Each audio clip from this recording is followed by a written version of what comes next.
শুনুন, আপনি দীর্ঘদিন গেম ডেভেলপমেন্টে কাজ করেছেন, এখন গেম ডেভেলপমেন্টের দায়িত্বে এসেছেন আসিফ আকবর। কোনো কি আসলে পরামর্শ বা আপনি দীর্ঘদিন অভিজ্ঞতা থেকে কোনো পরামর্শ দিবেন কেন? উনি তো আসলে অন্য লাইনের মানুষ। উনি নিজেই অনেক যোগ্য আসলে, সুতরাং ওনাকে পরামর্শ দেওয়ার কিছু নেই। তা তো অবশ্যই, ক্রিকেটই তো হচ্ছে না, দেশের সবচেয়ে বড় প্রবলেম হচ্ছে এটাই। তা আশা করি তাড়াতাড়ি করে এগুলো সব সমস্যার সমাধান হবে, নতুন সরকার ঠিকমতো বুঝে নেবে, ক্রিকেট বোর্ডও ঠিকমতো চলবে। সবচেয়ে বড় কথা, ক্রিকেট বোর্ড চলার থেকে সবচেয়ে বড় ইম্প্রুভ হচ্ছে খেলাটা চলা, যেটা মাঠে হচ্ছে না, খেলাটা হচ্ছে না, দেশের ক্রিকেটের জন্য প্রবলেম।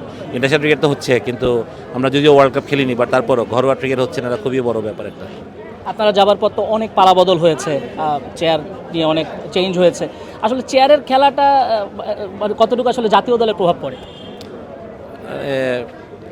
আসলে ক্রিকেট কেন, ক্রিকেট তো খেলার জন্যই।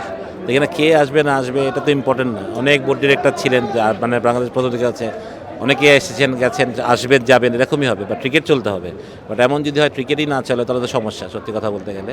তা আশা করি যে এই চেয়ারের খেলাটা বন্ধ করে ক্রিকেটটাকে আমরা ফিরে আসবো, মাঠে ক্রিকেটটা হবে, এটাই ইম্পর্টেন্ট। নতুন ক্রীড়া প্রতিবন্ধী কথা বলছেন না, অবশ্যই আমিনুলের সাথে আমার মনে হয় যে আমাদের স্পোর্টসের জন্য খুবই ভালো হয়েছে, কারণ ইন্টারন্যাশনাল পর্যায়ে ফুট খেলেছেন, স্পোর্টস সম্বন্ধে অনেক আইডিয়া, খেলাধুলাকে ভালোবাসেন। তো আমার মনে হয় যে মানে আমরা একটা পরিবর্তনের আভাস পাবো। আমার মনে হয় যে ঠিকমতো যদি আমরা সবাই ওনাকে সহযোগিতা করি, স্পোর্টসের মানুষ যারা আছেন, তাহলে আমি অবশ্যই মনে করি যে বড় একটা চেঞ্জেস আসবে বাংলাদেশ ফুল স্পোর্টসে, সেটা সবচেয়ে বড় কথা। কিন্তু আমি প্রায়োরিটি সেট করতে বলবো যে কোন স্পোর্টসগুলো ইম্পর্টেন্ট আমাদের দেশে, সেটাই খুব ইম্পর্টেন্ট। বাট তারপরেও আই বিলিভ যে উনি আসাতে অবশ্যই দেশের ক্রীড়াঙ্গন ডেফিনেটলি একটা নতুন মোড় নেবে। আসতেই পারে, না আসার তো কোনো কারণ নেই, আসতেই পারে যদি প্রয়োজন হয়। কারণ এই ক্রিকেট বোর্ড তো বিগত যেই কয় মাস হয়েছে আমি মনে করি না they ran it very properly. কারণ ঘরোয়া ক্রিকেট হচ্ছে না, আমরা ওয়ার্ল্ড কাপ খেলতে পারিনি, আরও অনেক কিছু হচ্ছে যেগুলা আমার মনে হয় না ক্রিকেটের জন্য ভালো হয়েছে কিছু।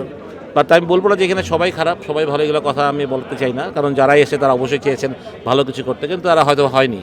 বাট অবশ্যই নতুন একটা সরকার এসছে, নতুন ক্রীড়া প্রতিমন্ত্রী আসছেন, উনি ওনার মতো করে চিন্তা করবেন যে কীভাবে করলে কারা আসলে ক্রিকেট বোর্ডের জন্য ভালো হবে, ক্রিকেটকে ভালোভাবে চালাতে পারবে, বা অন্যান্য স্পোর্টসে অন্যান্য ফেডারেশনগুলোতেও কারা আসলে ভালোভাবে চলবে, সেটা সবচেয়ে ইম্পর্টেন্ট। ইন্ডিয়ানদের যে আপনি মানুষটা ইম্পর্টেন্ট না, হচ্ছে যে খেলাটা যাতে মাঠে সচল থাকে, খেলা যাতে ঠিকমতো হয়, সেটা সবচেয়ে বেশি ইম্পর্টেন্ট। আমার মনে হয় যে মানে ইলেকশন হোক প্রপার, যদি আমার মনে হয় যে ইলেকশনে যদি প্রপার হয়, যার যোগ্য তারাই আসবে, সেটা তখনই মানুষই বেছে নেবে যে কারা আসলে যার যার জায়গায় ঠিকমতো মানুষ নিয়ে আসাতে পারলেই হবে।